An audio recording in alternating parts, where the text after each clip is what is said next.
You pull up next to it at a light. Tiny, cheap paint. A spoiler that's a joke. You laugh, you rev your engine.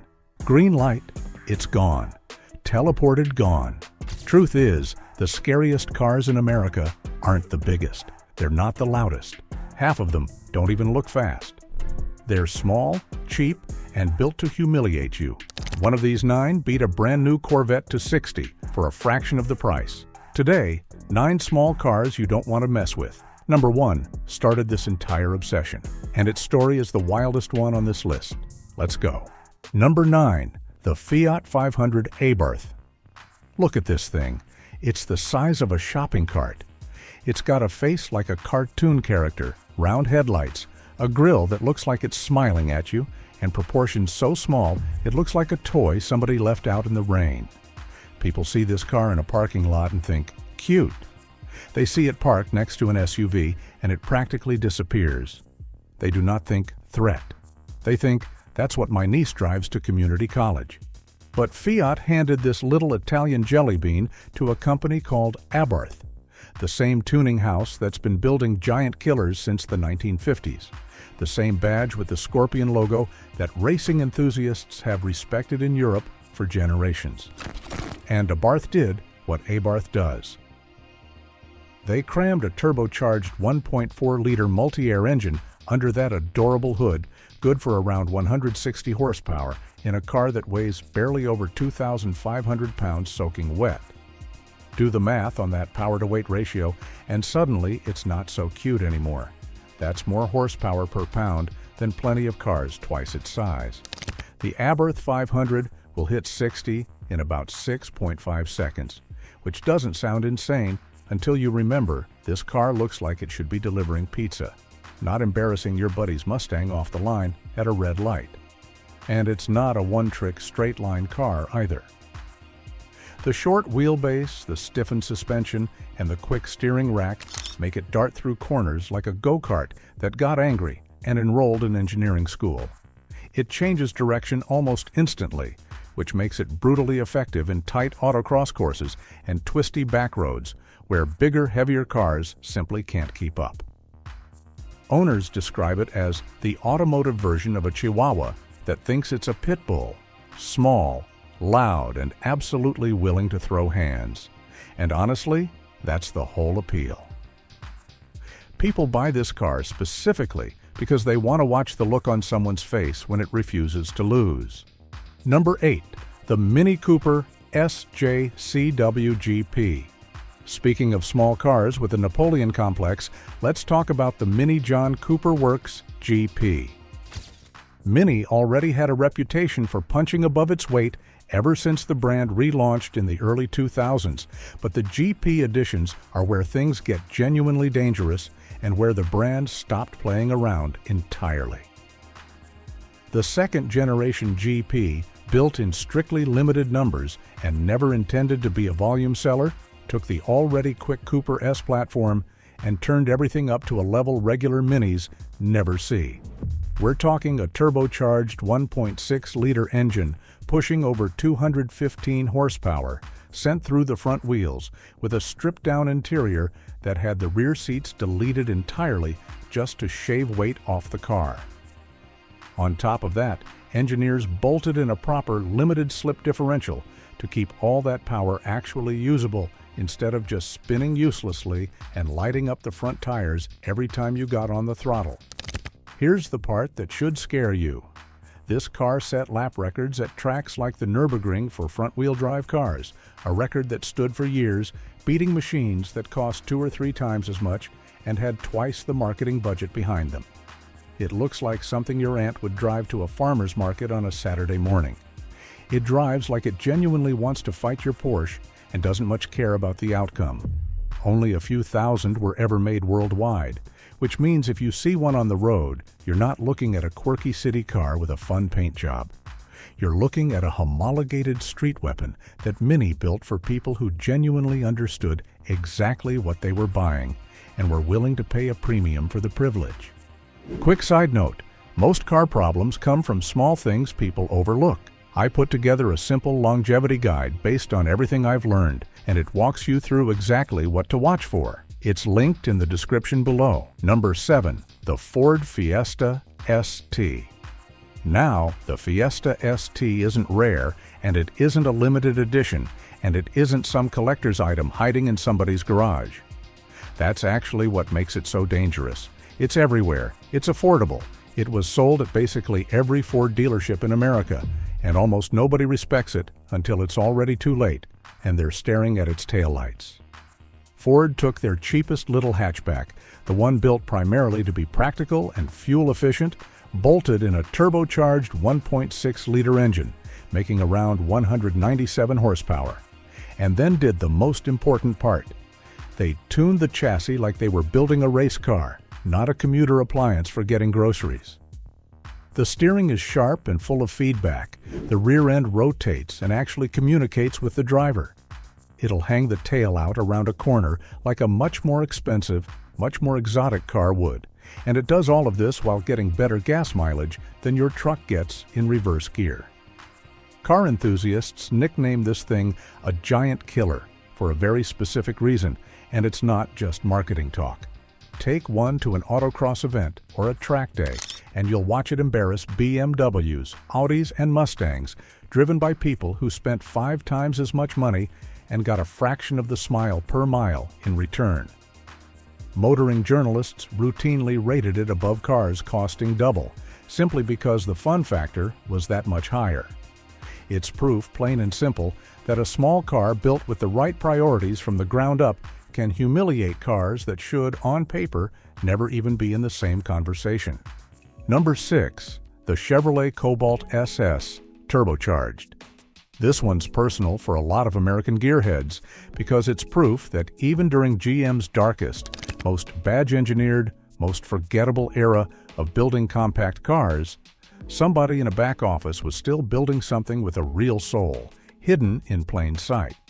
The Cobalt SS turbocharged, not the naturally aspirated version that most people remember, the turbo one that flew under the radar, packed a 2.0-liter engine pumping out 260 horsepower through the front wheels alone, in a car that most people assumed was built for rental fleets, delivery drivers, and grandmothers running errands. GM's own engineers reportedly used this thing to embarrass Mustang GT and Camaro SS owners at stoplights around their own headquarters, because a lightweight front-wheel drive economy car putting down 260 horses with the right tune and the right driver could absolutely walk away from cars with twice the displacement and twice the reputation. It set front-wheel drive lap records at the Nürburgring back in 2008. Beating out established hot hatches from brands with far more performance pedigree. Read that again. A Chevy Cobalt, a car most people forgot, existed the moment it left the dealership lot, held a Nürburgring record. This is the automotive equivalent of finding out the quiet kid in class who never talked to anybody was secretly a black belt the whole time and just never bothered mentioning it. Number 5. The Saturn Ion Red Line. If the Cobalt SS surprised you, wait until you hear about its cousin, built by a brand that most Americans had already written off as boring before this car even existed. Saturn, a brand most people associate with plastic body panels, no haggle pricing, and sedans built for people who genuinely hate the act of driving. Built a genuine sleeper with the Ion Red Line, and almost nobody noticed at the time. Sharing that same supercharged 2.0-liter engine platform as the Cobalt SS, the Ion Red Line made around 205 horsepower in a car that weighed next to nothing and looked like it belonged in a corporate car share fleet. It came with a proper 5-speed manual transmission, a limited slip differential option for buyers who check the right box, and suspension tuning that GM's performance division actually took seriously instead of phoning in. This wasn't a marketing gimmick slapped onto a boring sedan to sell a few extra units. This was Saturn's engineers genuinely proud of what they'd built, buried inside the most forgettable-looking compact car GM produced during that entire era. Nobody expects a Saturn to be fast. Nobody has ever once looked at an Ion badge and felt nervous. That's exactly why this car has spent 2 decades quietly humiliating people who should have known better than to line up next to it at a stoplight, and most of them never even bothered to look it up afterward to figure out what just happened. All right, before we get to the top 4, and trust me, these last 4 are where things get seriously wild. If you're enjoying this list, do me a favor and hit that like button. Drop a comment telling me which small car has surprised you the most. And if you haven't already, subscribe and tap that notification bell so you never miss when we drop a new one of these. All right, let's keep going. Number 4, the Dodge Neon SRT 4. Now we're getting into legitimately unhinged territory. The Dodge Neon SRT4 looked like a car your college roommate would drive to community college on a budget. The kind of car nobody would ever look twice at in a parking lot. Cheap plastic panels, a boring economy car silhouette, and a name that sounded like a knockoff energy drink you'd find at a gas station. Then Dodge's SRT Performance division bolted on a turbocharger to the 2.4-liter engine, and things got genuinely ridiculous. Depending on the model year, you're looking at 215 to 230 horsepower straight from the factory floor. But here's the thing that makes this car legendary in tuner circles across the entire country. The SRT4's platform could handle enormous amounts of additional boost, with shockingly few modifications required. Owners routinely pushed these things past 400 horsepower on completely stock internals with nothing more than a bigger turbo and some careful tuning on a laptop. That's supercar-adjacent power coming out of a car that originally cost less than $20,000, brand new off the lot. Drag strips across the country are absolutely littered with horror stories of Mustang and Camaro owners lining up against what they assumed was a harmless little economy hatch with a wing bolted on for looks, only to get absolutely smoked by a car worth a third of theirs and driven by someone who spent that difference on the right parts instead. The SRT4 wasn't just fast in a straight line. It was a warning shot fired straight across the bow of American muscle, a message that said, never ever judge a Dodge by its badge, no matter how cheap it looks sitting in the dealership lot. Number 3, the Ford Focus RS. If the Fiesta ST is the affordable giant killer that anybody could buy at a normal dealership, the Focus RS is its older, angrier sibling that actually went to war overseas and came back covered in medals nobody expected it to earn. The third-generation Focus RS packed a 2.3-liter EcoBoost engine, making 350 horsepower, paired with a genuinely trick all-wheel drive system that could send up to 70% of total power to the rear wheels, and even shift torque side to side between the individual rear wheels for a drift mode that Ford built directly into the car from the factory floor. No aftermarket parts required. Think about that for a second. Ford, the same company that makes F-150s for your neighbor's contracting business and minivans for soccer practice, built a compact hatchback with a factory-programmed drift mode you could select with the push of a button. This car ran the quarter mile in the low 13 seconds, hit 60 in under 4.5 seconds, and could genuinely hang with cars costing twice as much money on a real road course, lap after lap, without falling apart. It looked like a slightly aggressive Focus with a bigger wing and some blue paint. It drove like a rally car that escaped containment somewhere on the way to the dealership.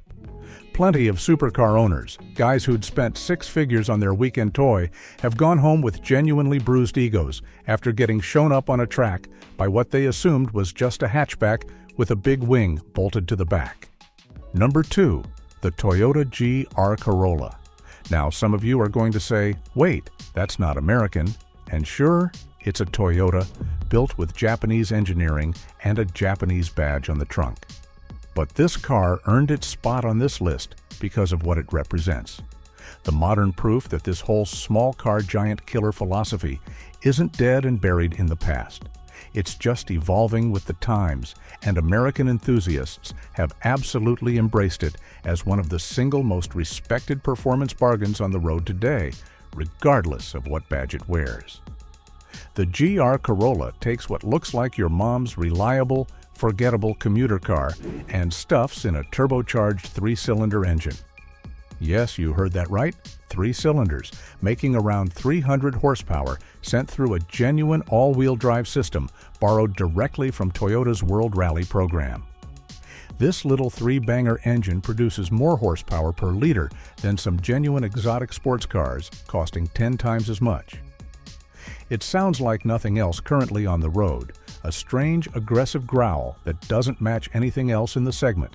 It launches like it's shot out of a cannon off the line, and it's turned countless track days into genuinely humbling experiences for owners of far more expensive, far more prestigious machinery parked in the same paddock. The GR Corolla proves the giant killer formula still works just as well in 2026 as it did decades ago. Take something unassuming, something nobody respects at first glance. Throw serious engineering at it instead of just chasing flashy looks and a big badge, and let the results on the track and the stopwatch speak entirely for themselves. Number 1. The Dodge Omni GLHS. And now, the car that started this entire obsession, the original blueprint that every single car on this list has been quietly following ever since, whether the engineers who built them knew it or not. If you've never heard of the Dodge Omni GLHS, sit down, because this story is genuinely unbelievable and sounds made up, even though every word of it is true. In the 1980s, Dodge had a boring little economy hatchback called the Omni. It was about as exciting as a stapler sitting on a desk. Nobody cross-shopped it against anything fun. So Dodge did something genuinely brilliant. They handed a batch of them over to legendary performance builder Carroll Shelby, the same man behind the Shelby Cobra and the Shelby Mustang GT500, a man whose entire reputation was built on making ordinary cars into legends. And Shelby, in true Shelby fashion, took this forgettable little econobox and turned it into an absolute monster hiding under a plain wrapper. The result was called the GLHS, which officially stood for Goes Like Hell S'more. Shelby wasn't being subtle about it, and he clearly didn't care who knew it. Under that plain, unassuming hatchback body sat a turbocharged 2.2-liter engine, producing 175 horsepower, an enormous number for a tiny front-wheel drive economy car back in 1986, a number that would have been impressive in a sports car of that same era. It weighed barely over 2,300 pounds, soaking wet. That kind of power-to-weight ratio let it run 0 to 60 in around 6.5 seconds, which at the time was genuinely quicker than the Chevy Corvette of that exact same model year. Read that again, a Dodge economy hatchback built by Carroll Shelby in a factory that also built boring family cars was faster in a straight line than America's own sports car icon. Only 500 GLHS models were ever built, and they were sold almost entirely to people already in the know. Enthusiasts who understood exactly what they were buying and exactly how much of a secret weapon it truly was sitting in their driveway. Everyone else on the road saw a boring little hatchback parked at the grocery store. Nobody knew that this exact formula, take something small, unassuming, and cheap-looking, then quietly stuff a monster underneath the hood, is the same blueprint that every single car on this list has followed ever since, decade after decade, brand after brand. That's the whole secret behind small cars you don't want to mess with. It's never been about size. It's never been about looks or badges or how much chrome is on the grill. It's about what's hiding underneath the surface, and the fact that American car culture has spent decades proving that some of the biggest giant killers in automotive history came in the absolute smallest packages imaginable. So next time you're at a red light, next to something small, something plain, something that looks like it belongs in a rental fleet, maybe don't rev your engine so fast. If you had fun with this one, make sure you hit that like button. It genuinely helps this channel grow. Drop a comment and tell me if I missed your favorite sleeper. I read every single one, and a lot of these lists actually come from your suggestions. If you're new here, welcome to America on Wheels. Subscribe and hit that notification bell so you catch every video the second it drops, because we've got a lot more of these giant killer stories coming. And if you want to see the full-size version of this list, go check out our video on the biggest sleeper cars in America. Trust me, it's just as wild as this one. Thanks for watching, and I'll see you in the next one.